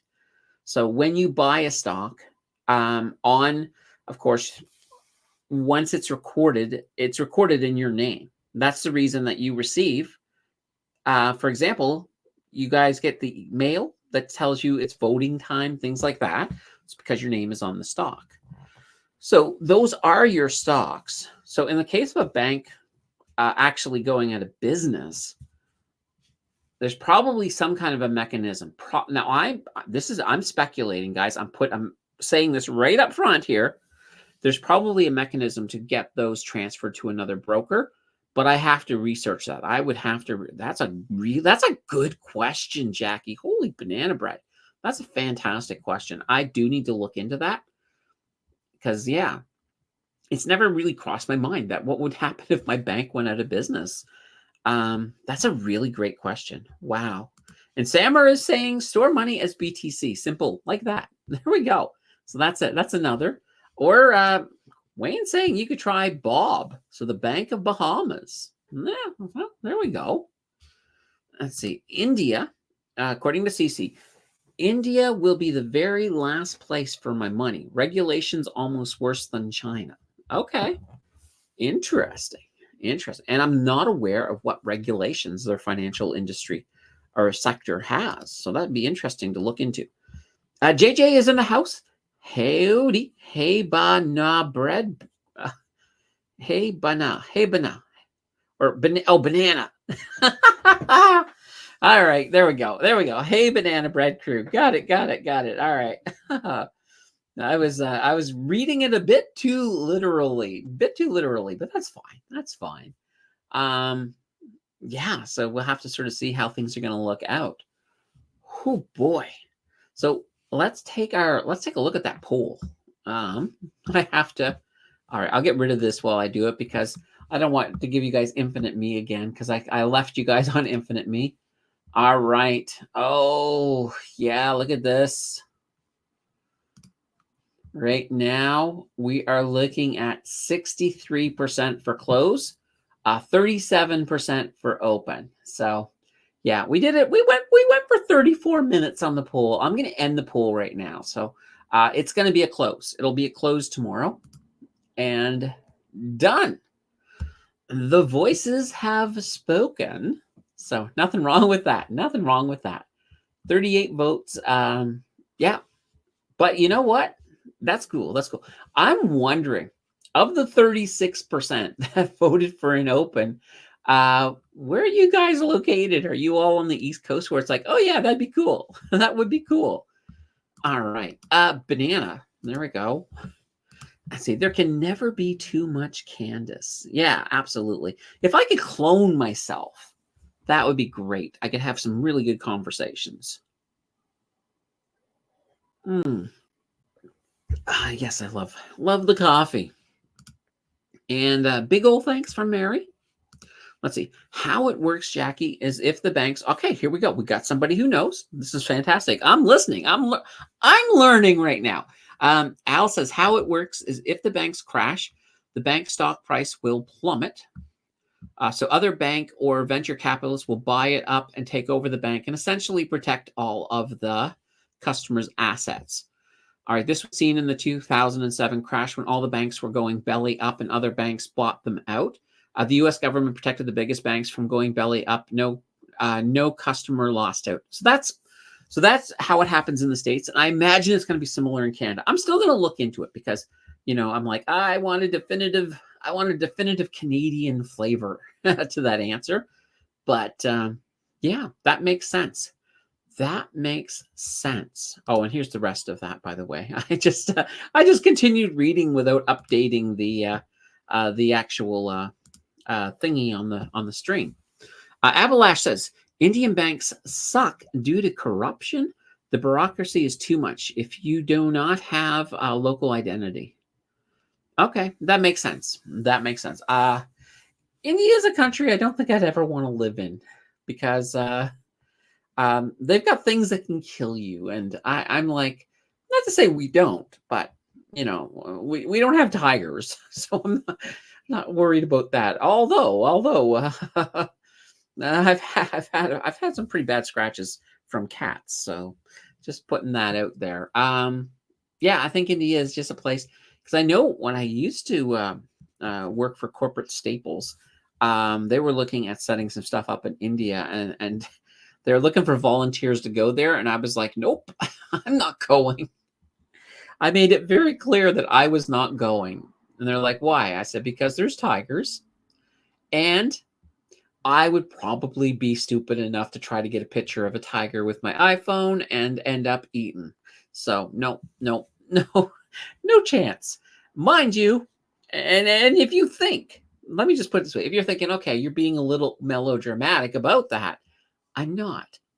I'll give you an example. So when I went to Florida, so I spent a summer in Florida. The first thing I got there, the girl I was staying with, she's like, what do you want to do? And I was like, well, I want to go see some alligators. She's like, okay, sure. So we drove out to this little swampy area.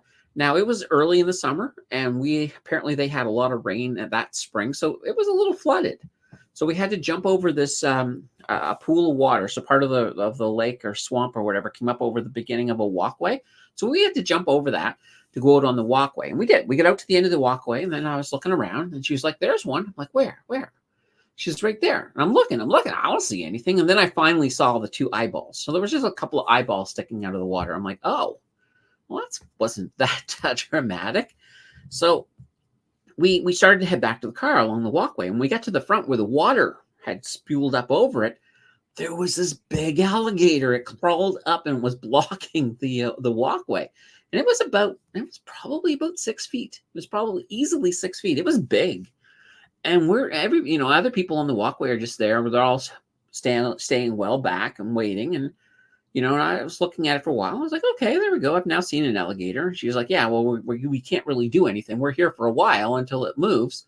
I said, no problem. And I just walked straight up to it and said, like this, shoo, get out of my way. And it did. It went deeper into the water and took off. And people were looking at me like I was absolutely crazy. And so she comes up and she says, what was that? I was like, well, I'm from Nova Scotia. I was always raised that animals are more afraid of us than we are, we're more afraid of them than they are of us, or they're more afraid of us than we are of them, that type of thing. Anyway, so I said this, and she says, really? So I was like, yeah, it had a way to escape. It's going to choose escape over attack. I mean, why wouldn't it? And she was like, well, don't do that here. That's how people lose arms in Florida. I was like, okay. But yeah, so I was a little bit brazen and bold, but that's why you shouldn't have me around dangerous animals, because I'm not afraid enough. I'm not afraid enough. That's my problem. Let's see. Al says, when governments have minimal transparency and minimal laws for the public to replace those governments, it creates an environment for a lot of corruption. Yeah, absolutely. Going back to India. Let's see. Abalash says, I think there are too few tigers there to do you any harm. I think the government employees in government are far more dangerous. Well, maybe. And like I said, most animals, I mean, unless, even with the wild ones that can kill you, I still think most of them are going to choose, just leaving opposed to attacking you. If you're no threat, if you're, now if there's kids involved, so, baby alligators or something, that could be a different story. Because then, if it's an animal protecting its offspring, well, then they become much more dangerous. Or there's a few that I probably would never approach, like a polar bear. They're just too unpredictable. And so there's a few that I would be a little bit hesitant of for sure. Polar bear would be top of the list. Yikes. Yeah. And, and I've watched enough documentaries of people getting into, like, I think in Churchill, Manitoba, one of the things I've read is that because of the threat and the danger that polar bears actually pose, that everybody leaves their cars unlocked. So that way there, if you're out and a polar bear is chasing you or coming after you, you just have to find any parked car and it's going to be unlocked so you can get inside of it and protect yourself. Of course, I kind of wonder how much protection a car would have against a polar bear, but that's apparently a true story. So we'll leave it at that. All right, guys, we're getting towards the end. It's almost 2 hours. If you got your last minute questions, throw them into the chat. We're going to be back here again, of course, tomorrow. Let's, while you guys are doing that, let me bring up our, oops, helps if I am not on that screen. We're still above our line. I like that. Over on the Discord, this is what we got coming up. Let's get rid of the live stream. We kind of just done the live stream. We're good. We're good on that. All right. So we do have, I'll get rid of these. We have a bonus market close tomorrow. Our video is going to be total return, CDRs. I'll just put that there for now. And we'll get another market close. But this is fantastic. So this here, and I'm going to put it right down here. This here is live stream number 200. So holy, whoops, 2 R's. So, oh, now we're missing an E. I don't know what I've just done. Oh, yes, there we go. No, there. Now we've got it. Now we got it. That's what happens when I'm trying to look forward, trying to look to the side. Yeah, it's all fun. It's all fun. Abalash says, "What happens when the bears learn to unlock the car?" Um, that's when we're in trouble. Luckily, though, most bears do not carry clothes hangers, or the metal ones so that you can jimmy the lock. So hopefully, I am a new immigrant here in Canada. Is it beneficial to open a U.S. dollar savings account? Will it help when you are buying U.S. stocks? Okay, great question, ZS. So there's a few different things when it comes to the whole currency thing. So first of all, one of the things that you want if you're buying U.S. stocks, I usually recommend that you have a USD brokerage account.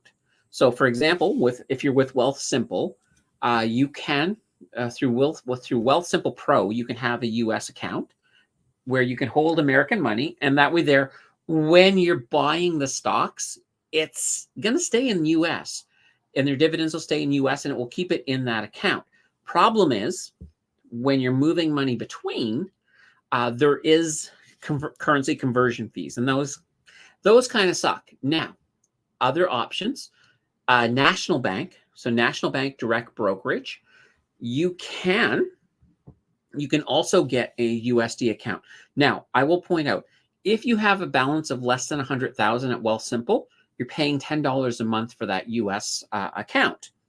But over on National Bank, you're not, which is a nice thing. They give that to you free when you set it up. And on National Bank, you do have currency conversion, but there's a workaround called the Norberg's Gambit that will allow you, basically, you're buying US stocks, you're buying Canadian stocks with your Canadian funds, and then you're transferring those stocks to a corresponding US stock. So it has to be a stock that is in both Canada and the US. And once you've transferred those across, you can then sell it in the US account and you've got the cash there. So it's one of the methods that you can use to avoid that. So when it comes to your bank account, so you were mentioning having a US bank account. It's not a bad thing. It's not a bad thing to have where you can certainly do it that way. I don't know which brokers you can use to transfer US to US, but I'm pretty sure that you can do that. It just depends on which one. I think somebody mentioned with Wealthsimple that you could do it if you had a US account that you hooked up to your Wealthsimple. You could transfer directly from that US account into your US account on their case. I'd have to look into National Bank and see if there's a way that you could do that directly. There probably is. So this is one of these situations where what I always say is when you're looking for a specific functionality that's outside of the norm, before you even sign up. So let's say you were going to sign up with National Bank. I'd give them a call and I would actually talk to them on the phone and ask them a few things and make, let me get my coffee here. But you want to make sure that it is possible. So there's definitely ways to do it. Another thing too, ZS or ZS or ZS, I would recommend as well is there's a huge, vast amount of investor knowledge over on Blossom. So if you have not signed up for Blossom, and Blossom is free, like there is a pro version, but you don't need the pro version if you want to just go over and ask some questions. There is a link down below when you go into the extra info. Just head over to Blossom. You can ask a lot of questions there as well. And that way there, you're sort of, instead of asking how many people here, 27 and me, so 28 or 30 people, instead of asking 30 people, you're asking much, much more. And so that might give you a little bit of information as well.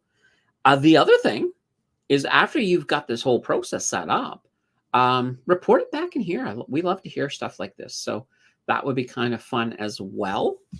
All right. Ian says, can't remember what you think about ENCC. Been buying it in my RRSP.